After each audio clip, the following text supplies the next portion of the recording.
Welcome Forex traders to the Forex Trading News channel. और यहाँ पे हम करते हैं गोल्ड का analysis on the basis of fundamental, technical और साइकोलॉजिकल लेवल्स। तो चलिए बढ़ते हैं अपने फर्स्ट सेगमेंट फंडामेंटल एनालिसिस की तरफ। आज है वीक का डे 3, वेडनेसडे जुलाई 9, 2025। मैंने मेटल माइन की वेबसाइट से ये डेटा डिराइव किया है। आप देख सकते हो एशियन सेशन, लंदन सेशन में कोई भी हाई इंपैक्टेड इवेंट्स नहीं दिखाई दे रहे।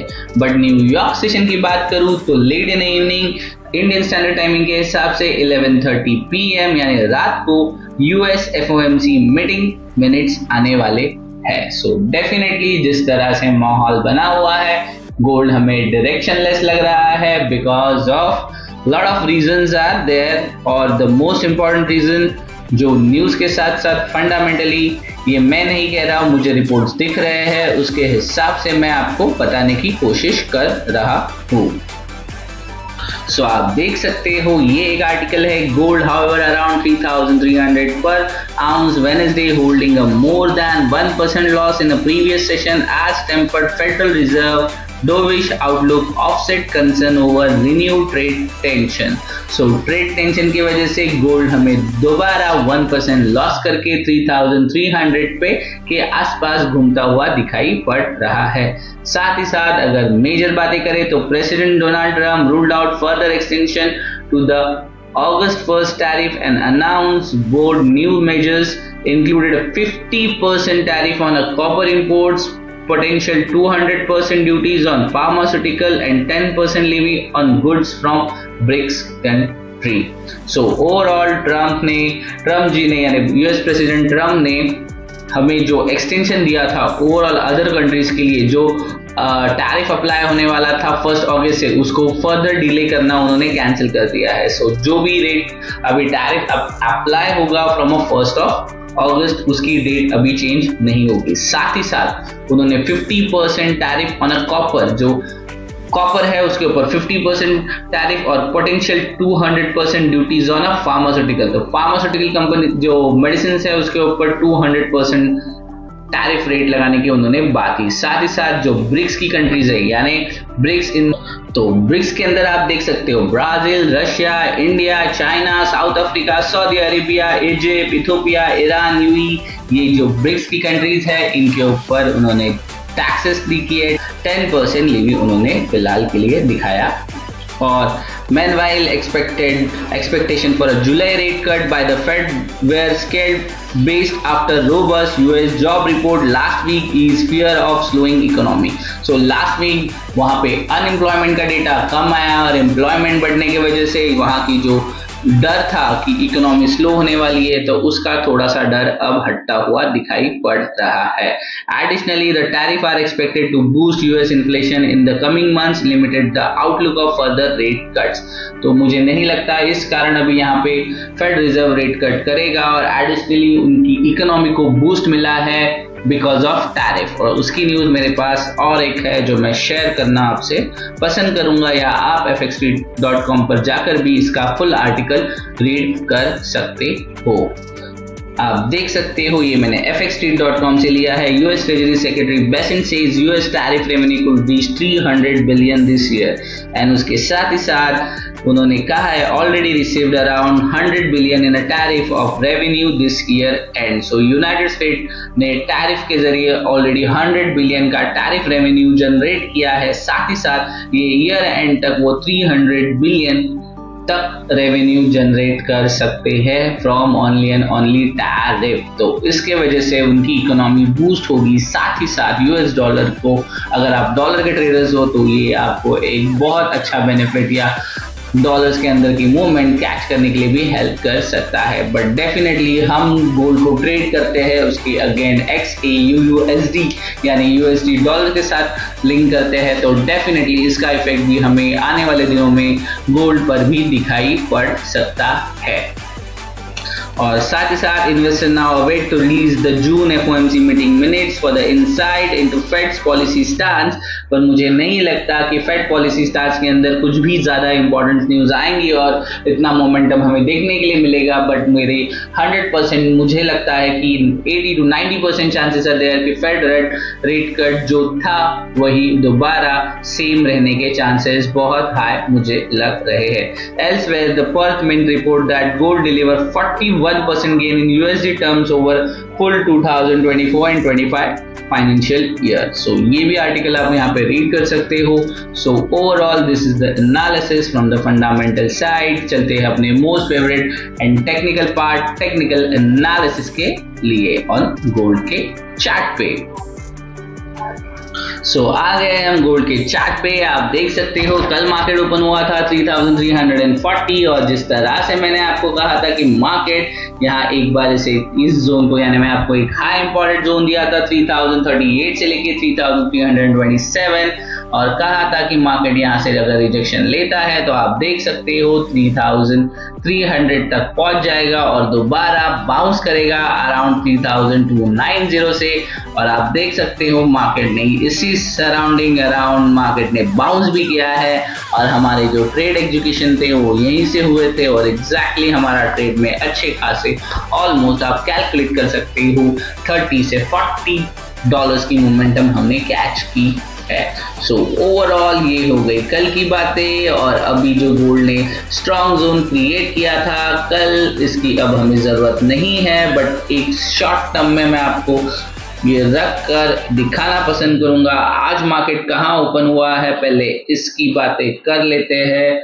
आज आप देख सकते हो कल मार्केट की जो कैंडल थी वो बहुत स्ट्रॉन्ग रेड कैंडल बनी थी और आज मार्केट ओपन हुआ है अराउंड 3302 के आसपास, यानी 3300 के ऊपर। बट इंस्टेंटली ओपन होते ही मार्केट ने अपना राउंड फिगर 3300 के नीचे सस्टेन होने की कोशिश फिलहाल मार्केट करता हुआ दिखाई पड़ रहा है। और यहाँ से अगर मार्केट नीचे आता है तो सपोर्ट लेने के लिए पहुंच जाएगा 3250 और अगर यहाँ पे टच भी करता है तो I am damn sure this is going to be a break और market reach 3200 on a down side. और आप देख सकते हो कि फंडामेंटली मार्केट के अंदर कुछ पॉजिटिव न्यूज़ है, कुछ नेगेटिव न्यूज़ है, साथ ही साथ टेक्निकली मार्केट एक स्ट्रॉन्ग जोन या स्ट्रॉन्ग रेजिस्टेंस जोन पे नहीं है। तो मार्केट किस तरह से बिहेव करेगा ये तो आने वाला वक्त ही हमें बता सकता है। तो चलते हैं आज के लिए आप किस तरह से ट्रेड आपका प्लान कर सकते हो उसके बारे में बातें कर लेते हैं। तो आप देख सकते हो आज मार्केट ओपन हुआ है 3302 के आसपास और इंस्टेंटली मार्केट ने अपने राउंड फिगर साइकोलॉजिकल लेवल 3300 को छू लिया है। और साथ ही साथ अगर मैं बात करूं तो आज के लिए आपको एक स्ट्रॉन्ग जोन मिलना थोड़ा सा डिफिकल्ट अभी दिखाई पड़ रहा है। बट जिस तरह से मार्केट बाउंस कर रहा है मेरा स्ट्रॉन्ग जोन का अनुमान है कि मार्केट यहां से एक नीचे की तरफ स्ट्रॉन्ग जोन रेडी कर सकता है जो कि कुछ इस तरह से हमें दिखाई पड़ेगा, जो कि है 3297.885 से लेके जो ये लो था इसके नीचे मार्केट को आना होगा जो कि है 3284 का और इसके नीचे हमें कुछ इस तरह से एक जोन मिलना बहुत इंपॉर्टेंट हो जाता है।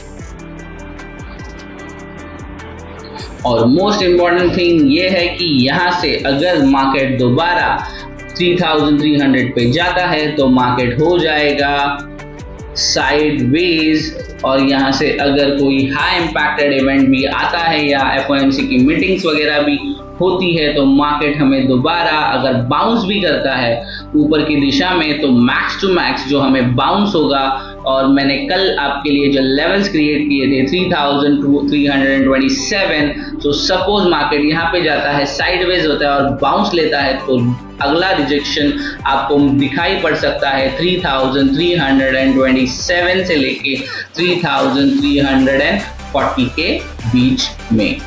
So this is going to be a strong resistance zone. So आज के लिए स्ट्रैटेजी यही होगी, प्लीज वेट एंड वॉच करिए। अगर मार्केट 3300 को टच करता है दोबारा अभी जहां पे है यहाँ से ये लेवल्स क्रिएट होने के बाद जो कि है 3297 से लेके 3000, यहाँ पे डाउन साइड का लेवल अभी this is not a confirm level, market को अभी इस लो को ब्रेक करना होगा, उसके बाद ये स्विंग मैं कंसीडर करूंगा। बट फिलहाल टेम्पररी जो बात मैं कर रहा हूं, अगर जहां पे अभी मार्केट है यहां से मार्केट 3300 पे चला जाता है, देन मार्केट हम एक्सपेक्ट कर सकते हैं एक साइडवेज जोन में चला जाएगा, और अगर बाउंस भी करता है तो यहां से रिजेक्शन करके दोबारा 3300 पे आ जाएगा। तो यहां पे आपको चांस है sell on a rise, but मैं सजेस्ट करूंगा कि आपको आपका स्टॉप लॉस बहुत स्ट्रिक्ट रखने की जरूरत यहां पर पड़ने वाली है। सो ये हो गया हमारा, अगर मार्केट दोबारा 3300 को टच करता है तो। अगर मार्केट दोबारा 3300 को टच नहीं करता और यहाँ पे ये जोन कंफर्म कर देता है, उसके बाद हमें वेट करना है कि मार्केट यहाँ से रिजेक्टेड हो जाए, और फिर हमारा नेक्स्ट टारगेट होगा 3250। 3250 will be our next target, क्योंकि मार्केट यहाँ से यहाँ आके एक बाउंस देके फिर यहाँ से दोबारा 3200 जाने की कोशिश करेगा। बट आप यहाँ से भी सेल करोगे तो आपके लिए 3250 का टारगेट अचीव करना इजी हो सकता है। और आप देख सकते हो मार्केट फंडामेंटली परफॉर्म नहीं कर रहा है, बट टेक्निकली कुछ अच्छी तरह से साउंड कर रहा है और अच्छे इफेक्ट रिजल्ट्स हमें देखने के लिए मिल रहे हैं। और एक इसके अंदर मेन इंपॉर्टेंट बात ये होगी, let market create this zone, इसके बाद मार्केट दोबारा मुझे इस लेवल पर यानी 3300 के आसपास भी आता हुआ नहीं दिखाई देना चाहिए। और अगर रिजेक्शन होता है तो फर्स्ट ये इसे कट होना होगा, बाउंस करना होगा, उसके बाद ही हम 3250 को टारगेट कर सकते हैं। ये मैं इंट्राडे की बात कर रहा हूँ, यानी आज के लिए अगर आपको ट्रेड करना है तो उसके लिए इस प्लानिंग की हम बात कर रहे हैं। So this is for the intraday trade. और अभी तक मैं लेट मी टेल यू कि ये लाइंस अभी तक कंफर्म नहीं हुई है, ये जोन अभी तक क्रिएट नहीं हुआ है, बट जिस तरह से फिलहाल मार्केट यहाँ से लूजिंग स्ट्रेक में दिखाई पड़ रहा है, तो मुझे ऐसे लग रहा है कि ये जोन इस तरह का क्रिएट हो जाएगा। सो जस्ट केयरफुल, यहाँ पे जब डाउन ये लो ब्रेक हो जाएगा, उसके बाद आप एक्सपेक्ट कर सकते हो कि आपको यहाँ पे एक न्यू लेवल मिल गया है और आप उसे लाइन मार्क करके रख सकते हो और आपका डायरेक्शनल ट्रेड कर सकते हो। सो ये हो गया 5 मिनट्स टाइम फ्रेम का एनालिसिस। ले चलता हूँ आपको 1 आवर में। 1 आवर पे आप देख सकते हो मार्केट ने जिस तरह से रिजेक्शन दिखाया है। सो 1 आवर में अगर मैं 5 मिनट्स और 1 मिनट को कंफर्म कर लूँ, so this is the level. यहाँ तक दोबारा अगर मार्केट नीचे गया है तो यहाँ से बाउंस होगा और 3294 से रिजेक्ट देके एक नया लो क्रिएट करेगा, उसके बाद दोबारा बाउंस होगा और हमें बाउंस करके दिखाएगा मार्केट 3284 तक, क्योंकि आप देख सकते हो यहाँ पे जिस तरह से फॉल हुआ है, इसके बाद जो ये 2 लेवल्स है, this is going to be a very strong support either a resistance zone.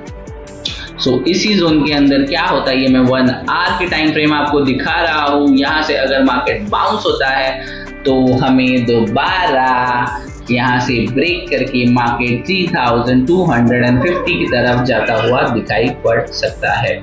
So let me summarise and make it easy for you. अगर आप इंट्राडे करना भी चाहते हो तो मार्केट को पहले लो ब्रेक करने दीजिए जो कि है 3284 और बाउंस होने दीजिए, फिर मार्केट अराउंड दिस जोन 90 के आसपास आएगा तो आप सेल के लिए जा सकते हो और आपका एसएल अराउंड 1300 पे रख सकते हो।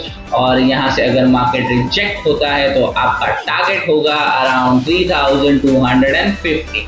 अगर ऊपर जाने की बात करूं तो मार्केट को लेट गेट पहले कंफर्म अराउंड 3300, और अगर 3300 पे मार्केट चला जाता है तो मैं आपको सजेस्ट करूंगा आप ट्रेड ना करें। बट अगर आपको फिर भी लगता है 3300 पे मार्केट स्टेबल होगा और बाउंस होगा तो आप टारगेट कर सकते हो 3327। तो मैं सजेस्ट यही करता हूँ कि आप बाइंग साइड ना रह के सेलिंग साइड रहो और मार्केट 3330 से लेके 40 के रेंज में चला जाए तो आप सेल के लिए जा सकते हो विद स्ट्रिक्ट स्टॉप लॉस और टारगेट कर सकते हो दोबारा 3300, क्योंकि मार्केट यहाँ से अगर 3300 पे चला जाएगा तो इट्स इंडिकेट कि मार्केट साइडवेज जोन में फिलहाल चलने की कोशिश कर रहा है। फिलहाल आज के लिए साइकोलॉजिकल लेवल मार्केट 3300 पे रोल आउट होता हुआ हमें दिखाई दे रहा है। Overall that's it from my side. Thanks for watching forex trading news channel.